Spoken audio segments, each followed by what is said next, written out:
Yes, so good afternoon, everyone. Nice to see you all here.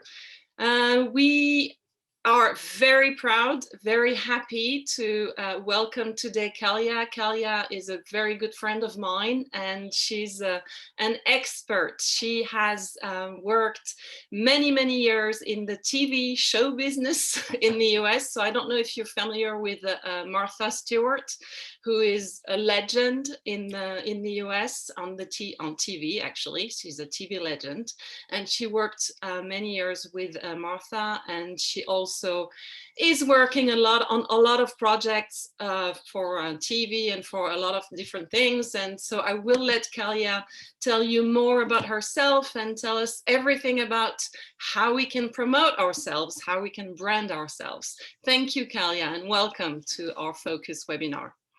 Well, thank you so much for having me. It's a delight to be here. And it's more of a delight to meet each and every one of you.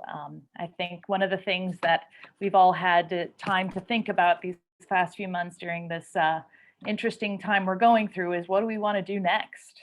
Or what do we want to do while we're staying at home? I've had the privilege of working in film, television, and stage since I graduated from acting school in New York. I've also worked in consulting, and I've even gone so far afield as to work for the French Petroleum Institute. So my background is broad, and you know, it covers a lot of things, and I think it's branding, as all of you know, is how we define ourselves and how we manage to get ourselves to the next level. So it's always about being true to yourself. So what I'd like to do today is start from the broad, start from the general, and then go very specific and see how we can help each other to get where we want to do, and find a way to promote ourselves and see what it is that we want to accomplish in 2021. So if I may, I'm going to share my screen now and share a presentation that I've put together for you. A little bit about me. I'm a multi-Emmy award winner, which is great if you want to get on the subway. It costs you still $2 to get on the subway. And for those of you who might know something about food, back in the United States, I have 3 nominations and 2 James Beard Awards. The James Beard is probably the equivalent of the Emmy in food television. That, as I said, is great to get on the subway, but it's not who I am.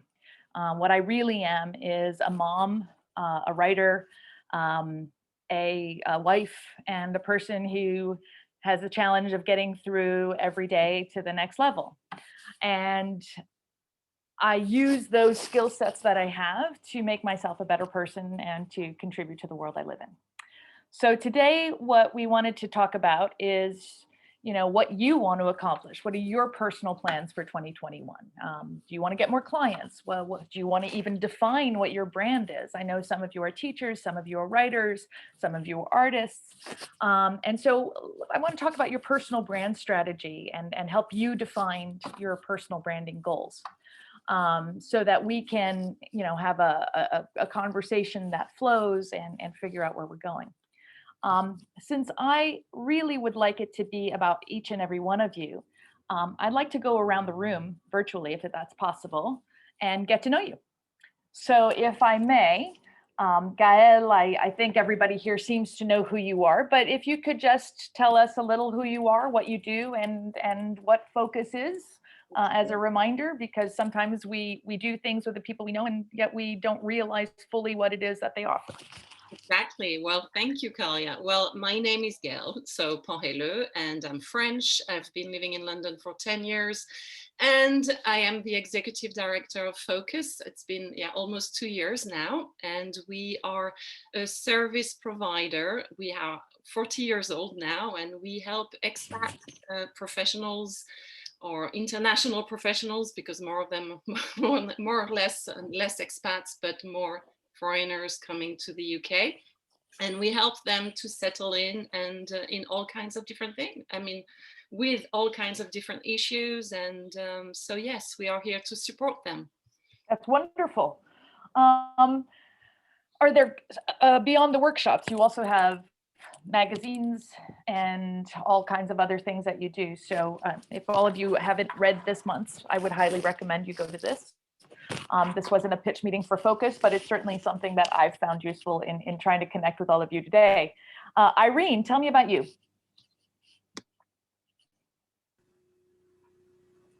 Hi, good afternoon. I also work at Focus and I am in charge of the finances. So I'm attending the course today to find out how we can help make Focus a well-known brand. Very, very good. I'm going to mess up the next name. Is it Tamar? Tamar? Hello, Tamar. Yes, it is. Yeah, hello. Yeah, I'm Tamar. I'm a lawyer by my education. I work in the education management for 9 years now. And I've moved to London in 2019. And then in 2020, everything closed. So now I'm back to Georgia and coming back to London in August. And my goal for this year is to find a proper job in London. So I need to sell myself. So I'm really looking forward for your workshop. So because the system in Georgia and in UK are very different in education. So yeah, I have to sell myself very good. It's very true. Yeah. It's very, very true and very wise. Tamar, we look forward to welcoming you back to London very soon. Paula, did I detect a North American accent? May I get your feedback, Paula? Yes, so I'm Paula Brandenburg and I grew up in Oklahoma, so that might be what you're hearing, I'm not sure. But my husband and I over the last, 29 years have lived all over the United States and are based in London now. I have a consulting company that trains in the mindset and skill set of respectfulness. And to really understand that, the foundation is I was an early childhood specialist and then a middle school teacher who became a behavior specialist. I've been hired to rehabilitate classrooms that were so challenging the teachers walked out. And I also was a trainer for the Boy Scouts. I trained adult leaders nationally for the Boy Scouts. And wow. In a move, I decided it wasn't just Boy Scout leaders that needed the training on working with teens on relationships and communication and team building and all that. So that's how my company Respect was born. I unfortunately don't work with teens and parents as much as I had visioned. What I have found I'm very successful at is going into organizations that are facing challenges and observing and then designing a program for them to overcome those challenges. So that's what my company Respect does. But more importantly, I'm Wonderful. a mom. So we can learn from you today. I would love to share anything I could share. I'm a mom and a wife, and I absolutely adore my family.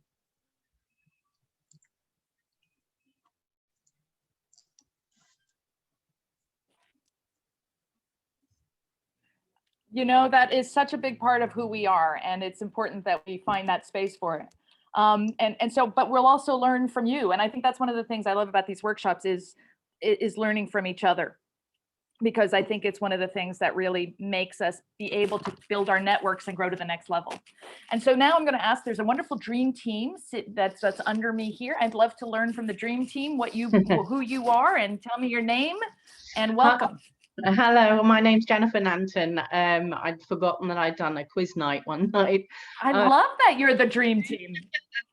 I'm Jennifer Nanton. I'm actually the daughter of Ginger Irvin, who is one of the founders of Focus. I've worked as a primary school teacher with children with special needs up until COVID, but I've just signed on for a job in support work in a care home. So changing every time.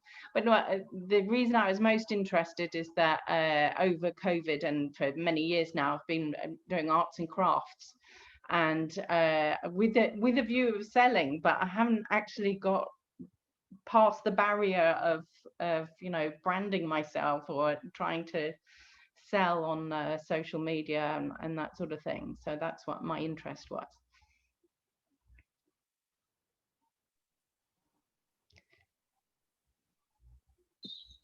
So can you hear Calia? Because I can't hear her. Very helpful. Can you all hear or not? No? Calia, we don't hear you. I think we've lost her actually because the screen share has disappeared.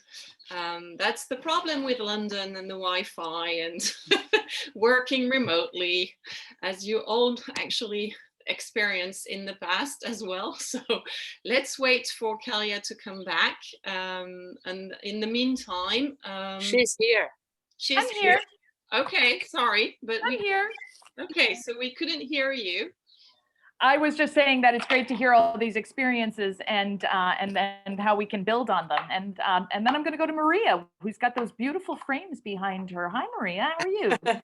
Hello, I'm very well. Hi, sorry for joining late.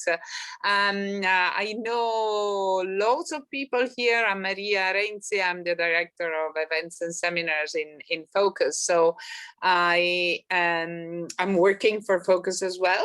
And it'll be wonderful to hear from you more about what we can do for Focus. But I have also a kind of a portfolio career because I work for Focus, I teach Italian, I work for two charities, one with Kenya and one with classical music.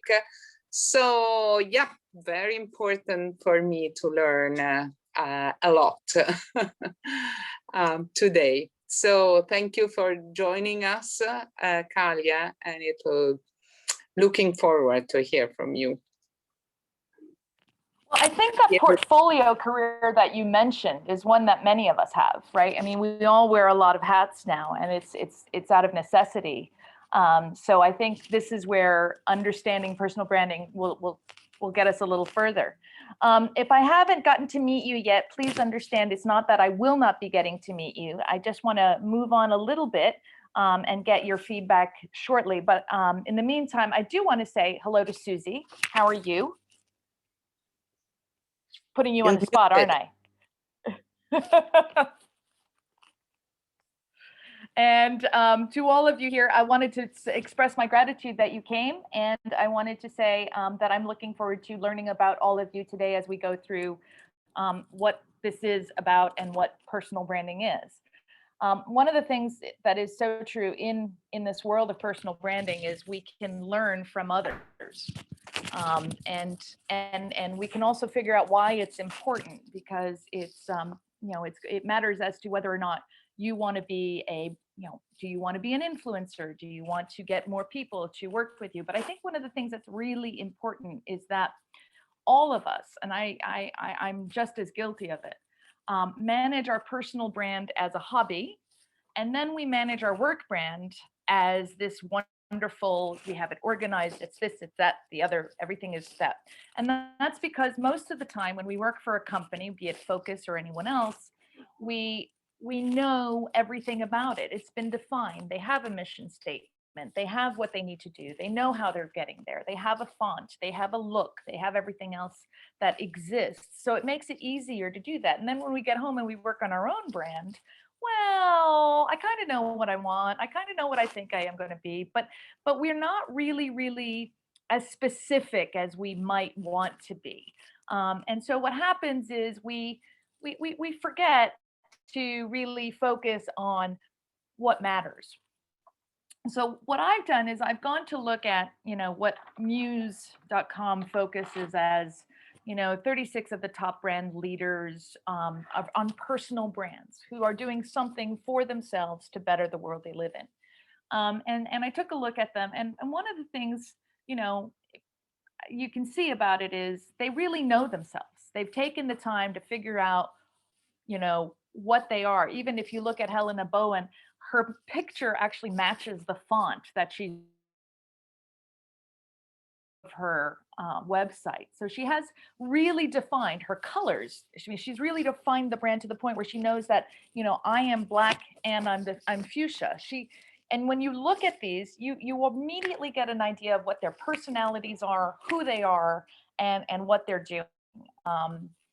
I've had the good fortune of working with several brands with chefs in the United States. I've worked with petroleum. I've worked with several things, and the one thing they all have is consistency. Actually, I've even had the pleasure of building one of the brands on this screen. Tony is a really dear friend of mine. He's also a chef. He represents the certified Angus beef back home. But that picture of him with that hat on, it just is him. It's his exuberance. It's everything about him that is so brings a joie de vivre and a real boom to what he likes to do.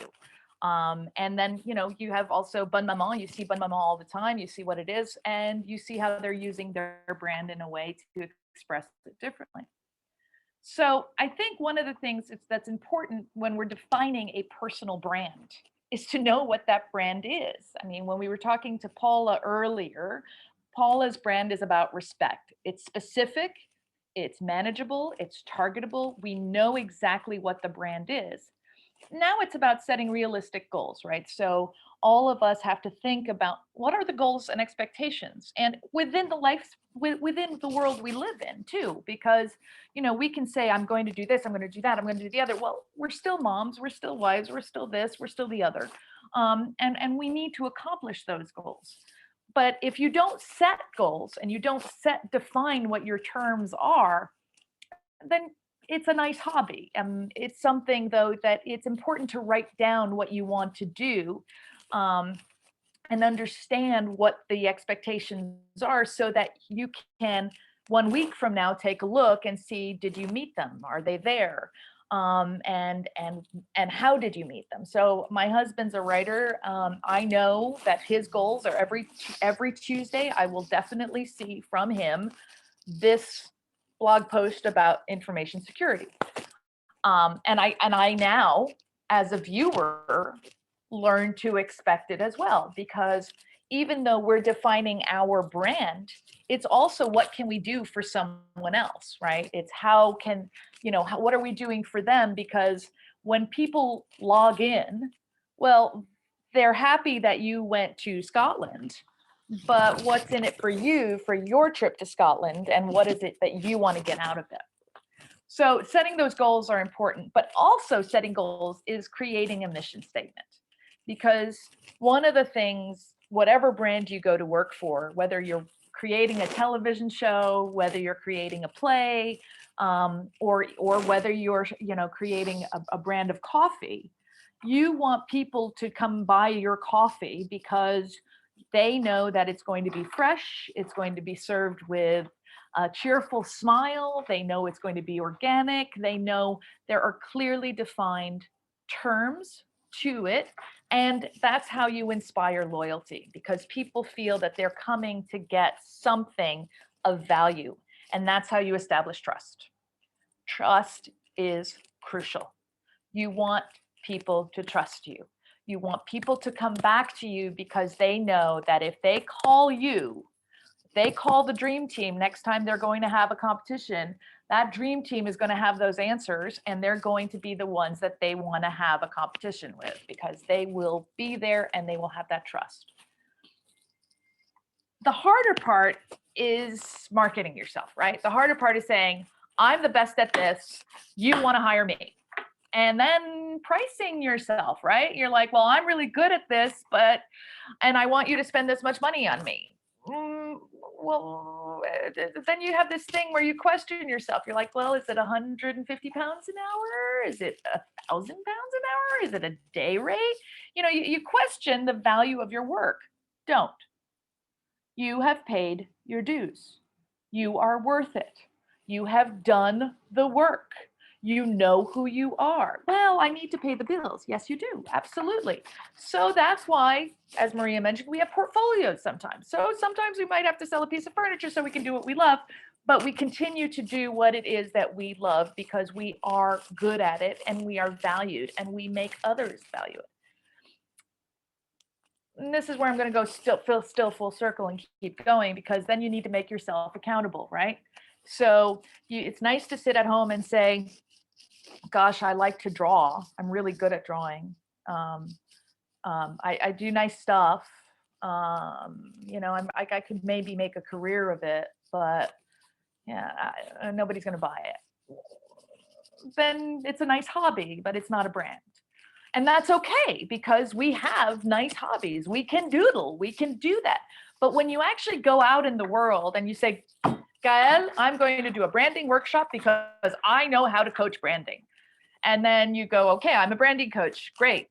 Oh my God, I'm a branding coach. Can I really teach branding? I don't know. Then you have that self-doubt. But the fact is, you know, for myself, I've been doing this for 10 years. I've been teaching others how to do it for 10 years. And I actually started it because I had a friend who wrote to me and said, I need a State Department alum to come to me, and I need them to train veterans on how to create a brand after they've worked for one of the biggest brands there is in the world, which is the American State Department. And they need to define themselves as individuals. And how do they do that? And so what we did is that we created a program at Georgetown University, bringing together a whole group of students who were at different levels, different career levels, and taught them how to be their own selves. And to do that, you need to be ethical. You need to allow people to talk to you and allow them to trust that whatever they're going to say to you will be in confidence, and that and have them trust you in a way where their success is your success. So I have a wonderful colleague I worked with here. He came from New Mexico. After he decided he wanted to go into the Marines. He went into the Marines. He left the Marines. He then became, when he left New Mexico, he was a ballet dancer. And since leaving the Marines, he has started his own dance company. It has been seen at South by Southwest. He has a Fulbright scholarship and he teaches dance here in the UK. And he and his wife have reinvented themselves. And it came out of wanting to do something with the experience he had. And I think that's what makes your brand even stronger, because you create something that's real, that's genuine, and that others are going to have an interest in. So how do we learn from the big guys, right? How do we learn from established brands? Well, I'm going to ask you, what is it that you guys see in an established brand that would make you successful? So I'll show you some folks. I'll show you Starbucks, Disney, Chanel, Nike, Manolo, J.K. Rowling. I'm going to open it up to everyone to tell me some things about their brands that you see that we can all learn from. Paula. I'm going to unmute you. Yeah, I just, well, the first few that you showed, that in the brands, it's all, I mean, what strikes me initially is smiles and cheerful colors, and that, and then as you went through, just positive feeling, I guess, is what I'm trying to get at.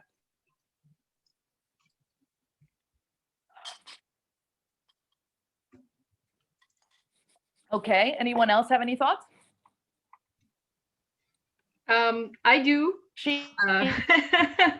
You put up a picture of Chanel. Maybe I can talk through that. I'm not a spokesperson, but I work for Chanel. Okay, so. Go for it. The Chanel brand has been true because it was okay, let's go back. Yeah, it's been established by a female.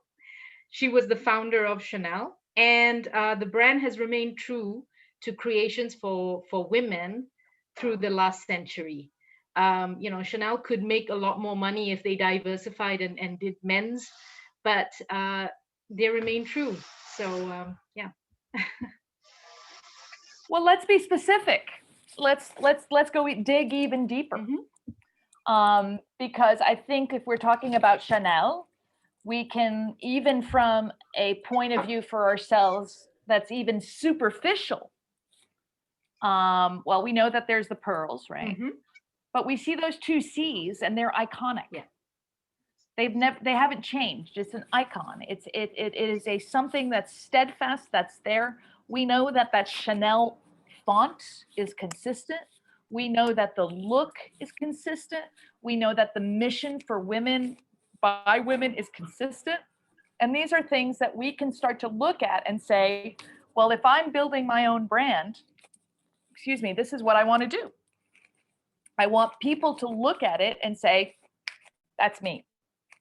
And that's something we can start to integrate into our everyday lives, whether it's our resume, our website, our Instagram feed, any of that, we can start to look at and say, okay, that's something I can learn from. We can also look at, let's look at Shoe Dog, for example. This is a very inspiring story. Most of these brands have failed, succeeded, failed, and succeeded. And they've done one thing. They've dared to do something unique and they've dared to be different. But that doesn't mean that you can't be the next Starbucks, right? It's just, what is it that's going to make you the next one? If you're a chef and you're really good at being a chef, well, you're not going to be the only chef out there, but there's something about you, if you're Ottolenghi, that sets you apart. If you're Jamie Oliver, it sets you apart. You're Graham. All of these things you can find your niche in. So just because someone else is doing it doesn't mean you shouldn't. There's also going to be times in your careers or your time, as whether you're writing whether it's about, if you want to do a memoir, if you want to start a blog, if you want to start a vlog, a podcast, any of those things, where it's just about just doing it, right? I mean, you just want to be the best you there is. And that is huge. And that's something, there's cultural issues as well that we talk about, right? So Manolo Blahnik, we're talking about Italian men, we're talking about French women, everywhere you go. And we were talking with Tamar about how in Georgia, you market yourself a certain way. In France, you market yourself a different way. These are things you have to do your research about, because it's important that, sometimes as an American, I mean, I'll go into a meeting and I'll be very direct. I'll go, boom, boom, boom, boom, boom, this is how it's done, da, da, da. That works in certain areas, but it doesn't always work. So it's important to understand your audience when you're establishing your brand as well. It's important to understand that what might work in some markets aren't going to work in others, especially as expats. This is something that, we've all had to learn, and we've all had to see that, as an American, thank goodness my mom's an English person, because sometimes I would have put my foot, no, I have put my foot firmly in my mouth on several occasions, and I've had to learn from it, because we do things differently, and that's okay. It's just a matter of realizing that different audiences call for different things. So what'll work in one place may not work elsewhere. And if we look at Harry Potter, and we look at the actual movie or the book, well, the book that was published in the United States that she has was published with American years in it. Some of the voiceovers are done with American actors. Some of the voiceovers here are done with British actors. It's just a matter of what audience is it going to reach more subtly. And even with Disney movies, that's been done. So if you've seen Cars, some of the voiceovers in Cars in the United States are by actors who we know and identify with in the racing world, but aren't the same ones that you'll see when you're here in the UK. Again, this is about you. Each and every one of you here is here to talk about you. So let's get started. The first thing in any brand you're building is to believe in yourself, and to believe that there's a reason why you want to leave whatever you're doing now to establish yourself, or to use what it is you've done in the past to sell yourself to a company and say, this is why you want me. This is what I have to offer. And this is why you want to spend the money on me, because I'm worth it. and I bring something to the table that is worth purchasing. And as hard as it is to think about this, it's hard to think of yourself as the brand of you, right? It's hard to think of yourself as a package, but every day you are going to wear a hat, which is either the CEO of you, the marketing director of you, or one of those hats that's going to identify you as the person running your company. And if you start to think of your brand as yourself as that, you're going to understand why these folks are successful, because they have an individual name, but they've started to use that individual name as a brand. And what is your brand? How are you selling it? So let's ask somebody I haven't talked to yet. I'm trying to find some. Come on. Let's go. Let's get someone. Let's talk to Marta. Marta, we haven't spoken yet. Hi, how are you? No, sorry, I arrived a little late. I'm fine, thank you. How No, are that's you? fine. I'm now putting you on the line though. Tell me about you and tell me a little bit about your brand. Okay, so I'm marketing director at Focus, and I've actually worked in the past.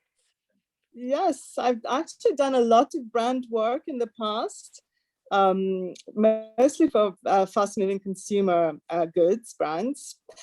It's really interesting. I've done it all over the world. I was conducting focus groups all over the world and trying to feed into advertising campaigns and into brand work for lots of brands. But I've never really thought about branding myself very Amazing, much. right? What a difference that is, Amazing. right? When all of a sudden Yes. it's like, wait, what? I'm the brand? What? Exactly. You know, because Yes. while you've done those,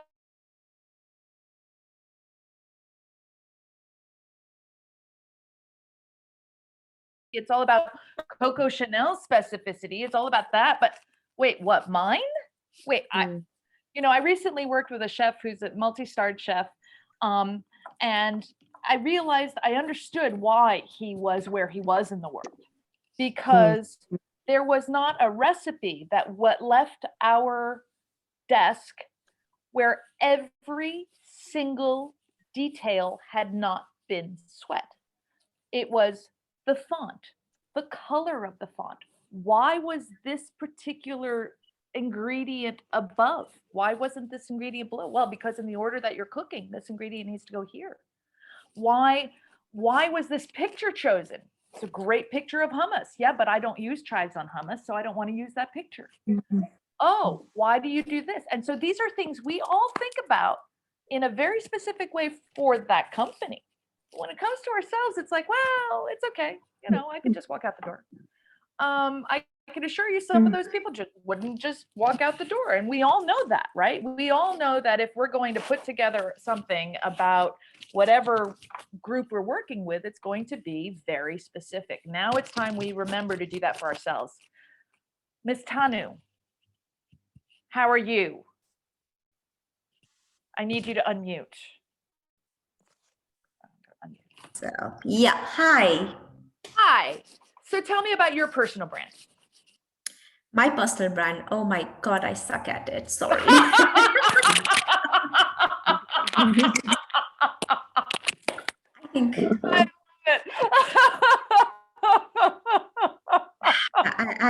I can take it back to sheer laziness, really. I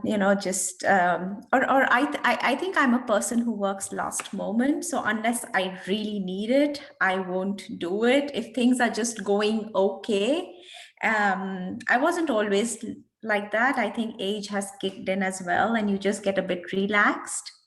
And mostly if you're getting what you want in life, you think, why to run for it? That's where I am right now. But yes, I am a hypnotherapist by profession. I was running my own practice before moving to the UK, I came here with the lockdown, and ever since I have not really gotten to give myself a kick and start back again. So well, I'm going to stop you right there. If I can stop you.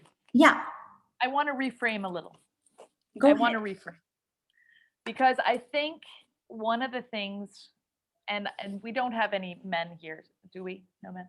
No. I think I'm going to be honest. I went to a women's college, and I've had the good fortune of working with some really intelligent, strong women, and I would say to us that we are very hard on ourselves.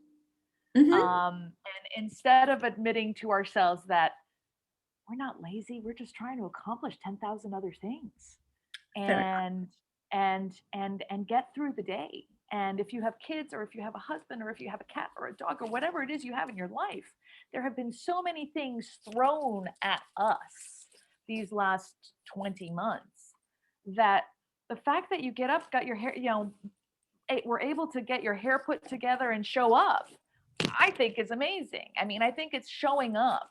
That's the first step. And then you go to the next level. And the fact that you get it done, good, great, woohoo, because it is so hard to get it done right now. And all of us from this pandemic are suffering from, having to get to there are some days where I'll be honest with you. I mean, I get up in the morning and all I want to do is watch Netflix, something mindless, and I'll go, woo, it's like, oh, wow, a mindless show about 3 women living in New York City. Great. Yeah. Right? Because, wow, that's so cool. Wow, I love what they're wearing. That's awesome. Okay. Oh man, I got to walk the dog. Okay. Well, my son's going to be homesick. Yeah. Okay. I still love this show. We're all going through it. It's honest. But I think that's why setting goals that are manageable for all of us is what gets us to the next level, right? Absolutely. Yeah, that's right. That's the key. And I think the other thing is, we all think, oh my God, J.K. Rowling's everywhere. I should be everywhere. No, we can't be. J.K. Rowling has a PR department. She has a marketing director. She's got disposable income. She's got what? Pick what you're best at. If Instagram is what you're really good at, then do Instagram, but do it really well. If you want to be the next TikTok star, great, do it. Don't feel you have to be on every platform, because you can't be, unless you are, the Kardashians, who are so much disposable income, and you're are influencers with influencers on top of that. Then you'll get there. It's a matter of setting the steps and being personally satisfied with where you are. And so, heck, I want to know more about you, Tanu. What kind of hypnosis do you do, and how can you help any of these people that are in this group today? I specifically work with children. That's what my passion is. And it has been quite successful. So I work with children with motivation issues, peer pressures. Hired. Anyone else have a problem with kids being motivated during the pandemic? You're hired. I mean, let's be honest. Yeah. For me, what I currently do to market myself is market my own relationship with my child, and how happy and a successful and a nice person that she is. So that kind of, is setting an example for other people to build confidence. Yes. So it's always lovely when I get questions like, how do you manage it with a almost preteen, and she listens to you and she wants to share things with you. So I see that's somewhere which really helps, where you can actually set an example, or people notice that things are different. And word of mouth. You have to be a bit more precise about where I want to go, how I want to do it. I pretty much have an idea, but as you said, it's about having short-term goals. I think I have long-term goals, but I don't have short-term goals. So it just looks a lot to be done. And you'll get there one little baby step at a time. Yes. I saw Petrali had her hand up. Is Petrali, is that the pronunciation? Did I see your hand up? Hi, Petrali. Yeah. I saw that your hand was up. No, actually, I was just responding to your hiring Tanu. I was asking Tanu. I need help.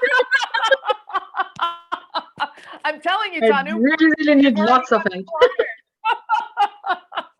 Wonderful. All right. Well, let's keep going so that we can break out and you guys can meet each other.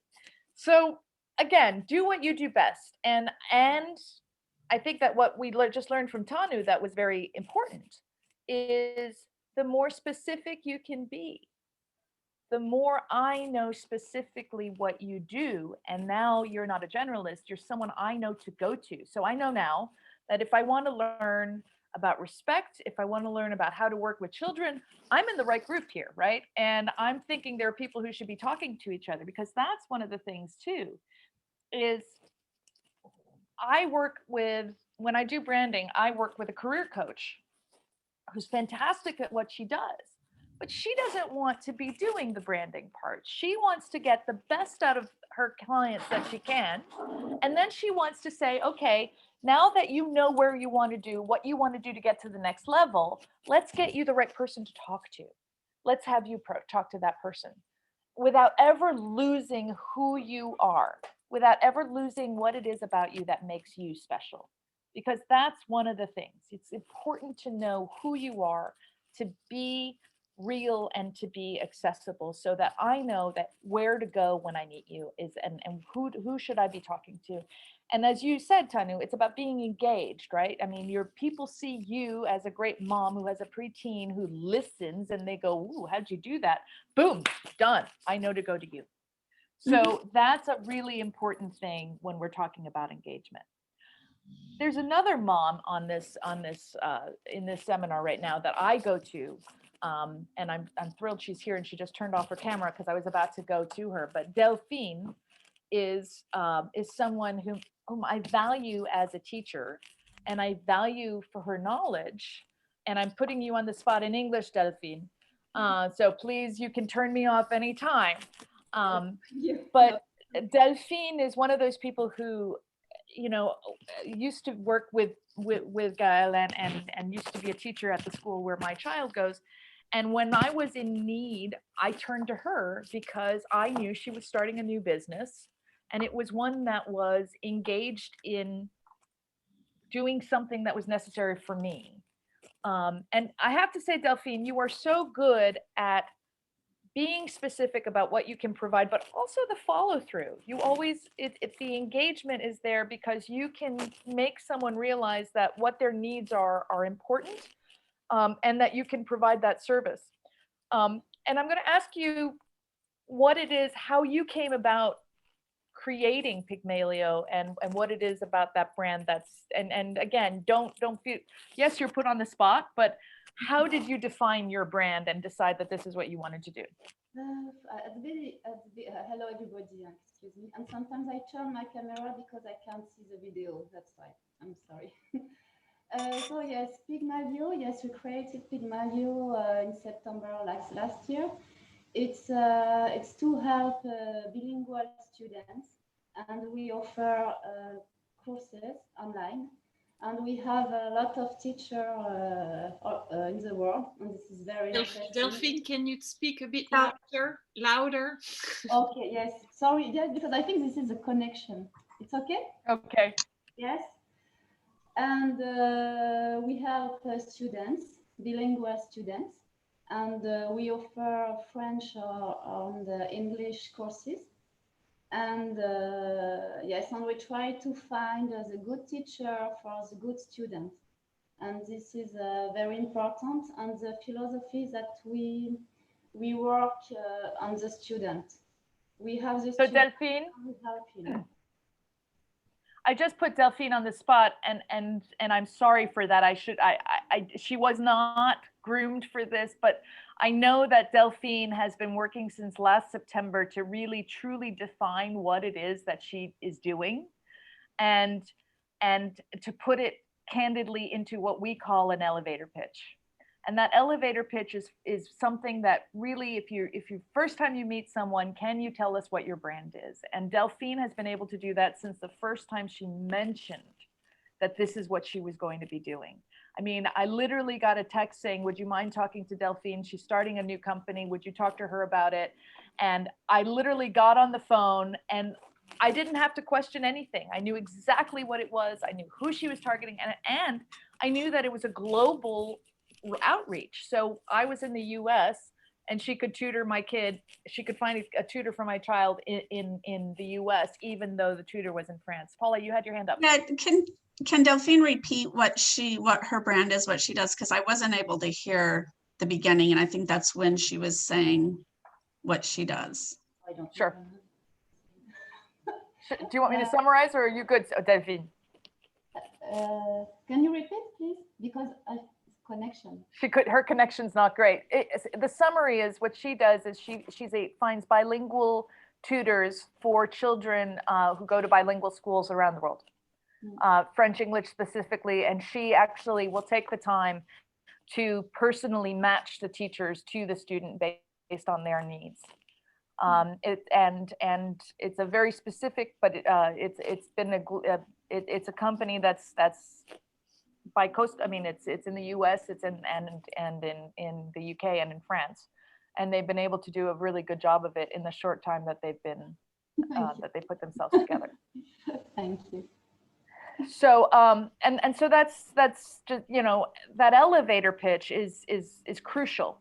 I mean, much like, you know, we were talking, what we've all been doing throughout this whole thing is giving a short elevator pitch, right? We've all been saying, I'm meeting a total stranger and I need to get them engaged. I need to understand what they do, and I need to make sure that they're interested.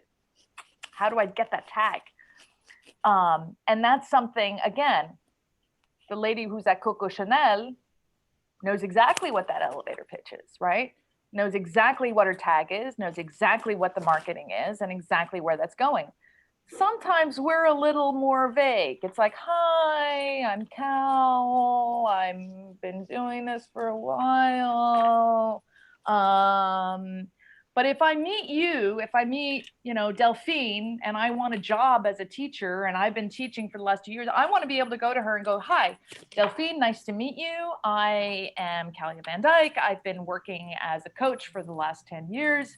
And I really think I would be fantastic at engaging with you and your students and getting them to the next level. Wow, right? So now that's boom, boom, boom, specific, done, done, done. Every one of us here should have that pitch for ourselves. We have it for our companies, but do we have it for ourselves, right? Do we know what that tag is? Because it's like, well, I've been in television and but do we really go, hi, I'm so, if I'm in a cafeteria and I'm standing next to the CEO of Warner Brothers and I have a show that I want to pitch it, can I do it right there on the spot? I'm not so sure. Maybe not. Maybe if I were Tanu and I knew that there was a kids show that needed a hit, you know, needed that we could start and we could pitch a show, I'd be able to pitch it. I don't know. Could I? That's what we have to get. And then now that I've pitched the show, do I have the material behind them where he says, great, I love your show. I love what you're doing. Send me bleh. Or what's your resume? Or what's your website? Or what's your Instagram feed? Well, I got lots of pictures of my dog, but do I really have something that says what I do? And that's, again, these definition of brands become tighter and tighter and tighter because you got my attention, we've had a dialogue. Can you send me a website that says this is what my brand does, this is who we are, this is what we're going to do? So, anyone want to share an elevator pitch? I have a person here I haven't had the pleasure of speaking to, and I'm going to mess up your name completely. And the name is Waitikini. Hi, Miss Kangaroo. Yeah. Hi. You see, tell me about yourself. You see, you didn't do a very bad job at all with my name. It is a difficult name. I appreciate that. So thank you.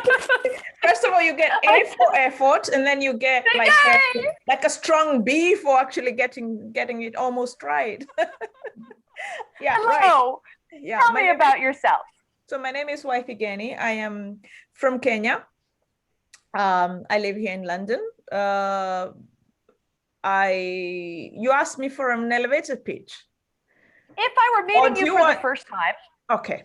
If I were meeting you for the first meantime, tell me a project you would want me to get involved with that you're working on. Okay, so I'm currently a student of law.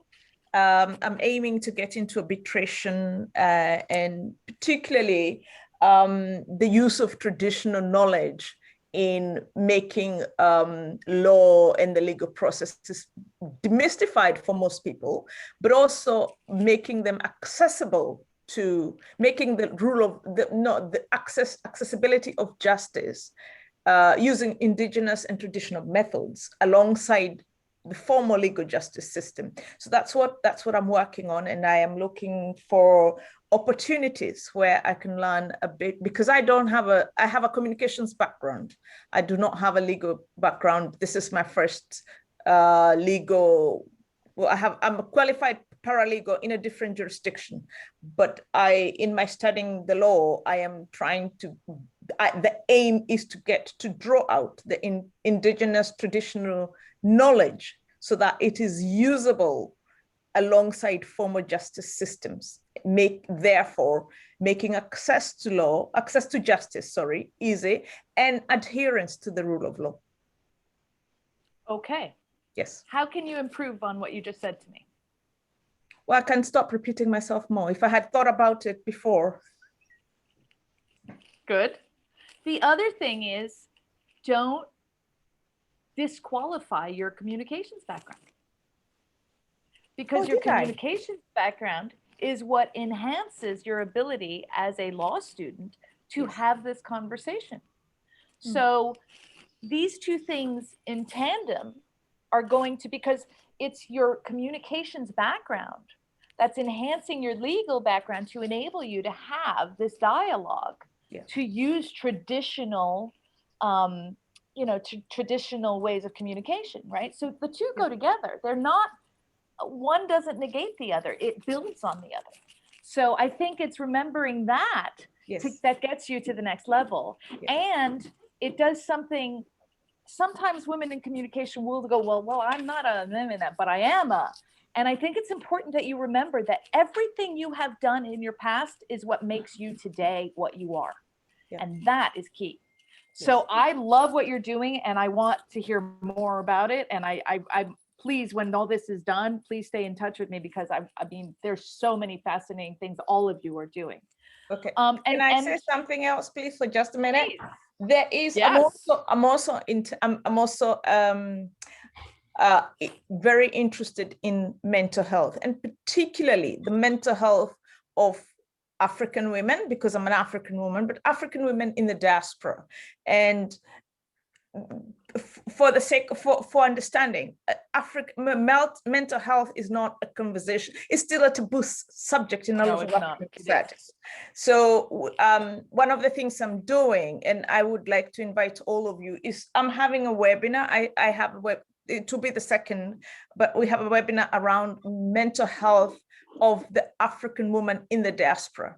So of the woman in the diaspora, we're slowly opening it up, because obviously, all my European friends are invited. So, but it will be on the 28th of June. And I will send the invite out to Focus, so they can also send it out to, but yeah, please be on the lookout of that, because as Tanu was speaking, I thought that, I don't know, until she said she deals with only children, I was like, where does the children fit? Because teenagers are also children, and young adults are children. And I think you need, there's scope for expansion, but it's an important thing. And I think it's an important conversation to be had. Thank you. Thank you. That's amazing. And all of this is what leads me to the next thing, which is anytime you go to any group like this, what do? We network. You network, and you share your information, and you share your name, and you share what you're doing. And ironically, I've done better networking, and this is straight out of Focus, but I've done better networking during the pandemic than I have at other times, because somehow the barriers are taken off when we're on Zoom, right? Because it's like, when you're standing in a room and it's like, you have to go talk to this person, you're like, I'm a little shy, I don't know. Maybe Karen is a chief executive and I'm not sure, but right now I see Karen is there. So I'm going to say hi to Karen, and I'm going to go, how are you? What are you doing? And maybe Karen has something she wants to pitch to me. although she, you know, so Karen. Yes, hello. Karen, and the thing is that Karen now, even though she's at home with her child, this whole networking is available to her because she doesn't have to go find a babysitter. She can have her child there, and we can still have a dialogue. So, first of all, I love seeing you, Karen, but I'd love to meet who you're with. Yes, so I'm here with Henry. Say hello. Hello, Henry. Is Henry your coworker? Yeah, so he's not listening because I have the pots here. Oh, okay. All right. That's fair. Yeah. So I'm Karen, and I'm moving to UK. In fact, now I'm here in the USA. That's why I have the kids waking up in their pajamas. Well, we look forward to welcome you to the UK. Yeah, so we're planning to move at the end of the month. And I was really interested in this speech because one of my goals is to set up a blog and an Instagram account when I move to UK. Well, and the reason for that here's one thing. First of all, Focus has a great article about networking when you're new to a city. So if you haven't read it yet, it's starting from scratch, some common misconceptions about building a network in the UK. And second of all, building a blog is a great way to meet people, and it's wonderful when you're changing locations to build that blog, and I highly encourage it. So when are you coming to London? So in fact, we are going to Aberdeen. We are going to Scotland, Aberdeen. Yes, I'm really excited about it. And I'm originally from Brazil, but we are here in the USA and then going to Aberdeen. And the reason that I decided to start a blog is because I started to do it for fun. And just to advertise the blog, I created an Instagram account, and I started to study this year about social media. And because of that, I started to have followers, and I had friends saying, you should professionalize that. And through your experience as a mom and moving country to country, it can help a lot of people. Absolutely. Absolutely. Especially now, because Brazil is in a big crisis, and there's a lot of Brazilians trying to try an international move. And so that's what I want to set up in this move. That's the person I want to be when I move. Wow. So you're moving countries, you're cleaning your children, you're starting a blog. All of that is a lot of stuff to do. I admire it. Let me just remind you to be kind to yourself and take little baby steps at a time and set quantifiable ones. Even during the move, you can still keep this up, and you can still do it in a way that is quantifiable and measurable to get there. So don't expect too much of yourself, but be kind to yourself and do it. Don't let anyone say you can't. Do it. But be so also that's an important thing that I would like to talk about the personal brand is that while I'm doing the Instagram, I'm really being like who I am. For example, I'm talking to you now with the toys on the back. You have to be. The kids here. And that's something that I noticed that have been attracting followers. People are saying, I like to follow you because it's real. It's real. You know, like People we have an fake identification with you. Absolutely. That is very, very true. And especially millennials. Millennials don't like beautiful branded things. They want it to be real. They want, if they're going to follow you, they want to be engaged with you. They want to feel that they can identify with you, and they want to see you warts and all. They want to understand that, you know, if you can do it, I can do it. And that's key. That's absolutely key. Can I ask a quick question? Absolutely. That's on this subject. So one of the things that I find is that my husband will say, why aren't you doing this? Why aren't you talking about this and this? Well, it's second nature to me. So I'm so afraid of, I am going to start a blog. That's my goal. That's one of the next things I want to do. But I'm so afraid of people saying, why is she talking about that? We all know that, you know, because there's just so much that's second nature to me. But my husband says, no, that's not second. People don't know that. That's your gift you have to give to people. And you need to give it to them. So that's one of the hurdles I have a hard time getting over. Well, I give your husband credit because you know, what you take for granted and what you can do every day of the week, others can't. So it's, and I think to, you know, to Karen's point, I mean, I think the more we talk about what's real, the more we're going to be able to engage our followers and get to the next level. It's important, you know, whatever it is that's happening. I mean, there's so many things right now happening in the world. Nobody's walked in your shoes before. Nobody's, you know, put your glasses on before. So whatever you're bringing to the table is something unique. And what's unique in you is what's going to interest me far more than you say, you know, if you showing me your perfect house with your, look, I worked for someone who was perfection for 12 years. I can say that to you, Paula, because I'm going to assume you've heard of Martha Stewart. One of the things about Martha is that she is everything about her is so pristine that people go, I could never be Martha Stewart. I mean, it's a punchline. Martha Stewart doesn't live here, but she inspires us to be better. I've called Martha before because I love to decorate for the holidays. I love to entertain. And so, yeah, I've been called Martha. So yes, I know who Martha is. I love one her. of the things, thank you, because that means you paid my paycheck. But one of the things that's great about Martha now is that she's admitting that all of this took a village, that it takes a lot of people to get you there, that it took 80 people to put on a television show that seemed seamless, where everything was fine and everything's dandy in front of us. But it's not that seamless. It's not that easy. And I think the more others know that, then the more they realize that, you know, you're human and I can do this too. And I think what sets apart Focus as a magazine is that it talks to all of us about the fact that we are all in a new country. We're all discovering new things, and we all need to reestablish our networks, or we need to enhance our networks back home and push them forward and do this. And that we are, especially when you're moving from place to place to place, you need to know who you are and have that accessibility. So about this time is where I was going to push us all into breakout rooms, but I think it's a small enough group where we can actually continue talking.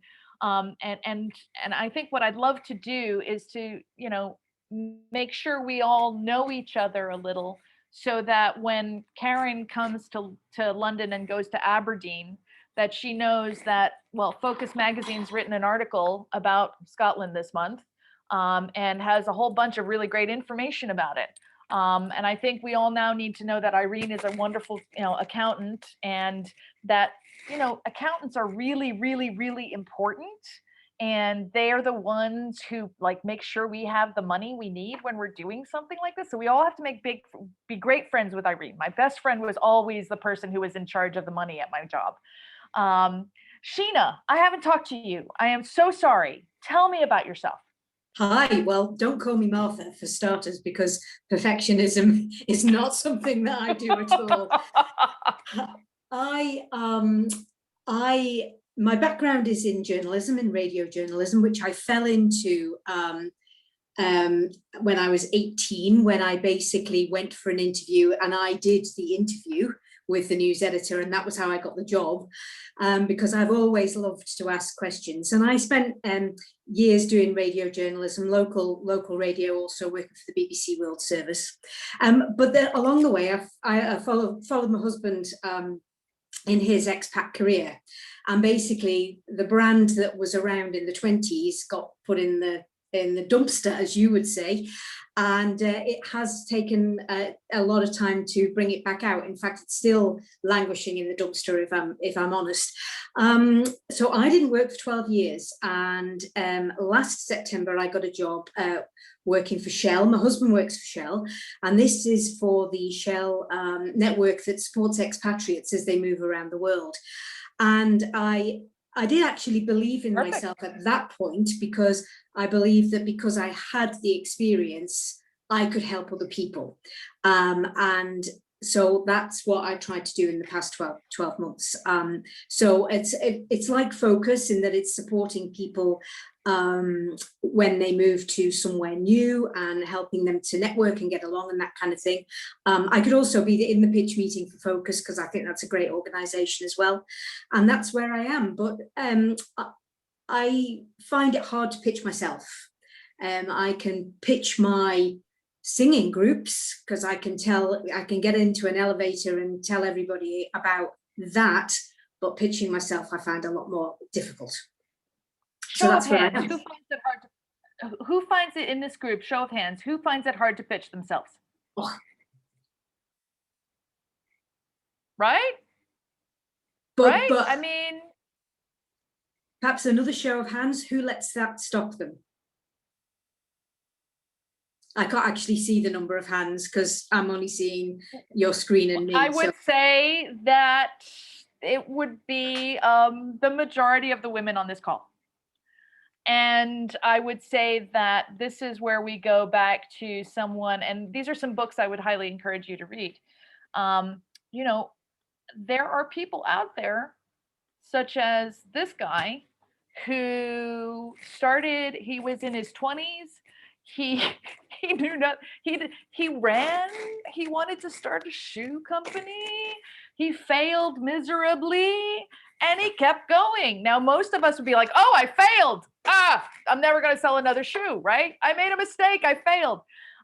You know, I was in the acting industry. With us, it's 1,500 people to one part. If you fail, it's just having coffee in the morning. You're used to failing. So, you know, I mean, it's a fail, fail, fail, fail again. But we've also live in an industry where it's all about success, success, success, success, success.